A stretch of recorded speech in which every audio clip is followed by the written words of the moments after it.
வணக்கங்க. இது அங்காளம்மன் சத்யா வீடியோ. செய்வினை அப்படின்னு சொன்னாலே சில பேர் நம்ப மாட்டாங்க. நிறைய பேர் நம்ப மாட்டாங்க. ஒரு 90% மக்கள் இந்த காலத்தில் போய் செய்வினையாவது ஏதாவதுங்க என்னங்க பேசின்னு இருக்கீங்க அப்படின்ற மாதிரி சொல்லுவாங்க. சில பேர் அந்த செய்வினையால் நாங்கள் பயங்கரமாக பாதிக்கப்பட்டிருக்கோங்க.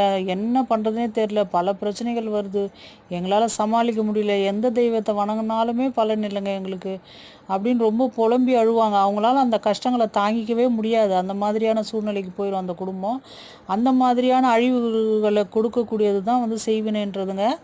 ஆனால் அந்த செய்வினை அம்மா அங்காள பரமேஸ்வரி, மலையனூர் அங்காளி, அந்த அம்மாவை நீங்கள் வணங்குறீங்க, இஷ்ட தெய்வமாக வணங்கினாலும் சரி, இல்லை நீங்கள் குல தெய்வமாக இருந்து அந்த அம்மாவை வணங்கினாலும் சரி, உங்களை அந்த செய்வினை கோளாறுகள் நெருங்கவே நெருங்காதுங்க.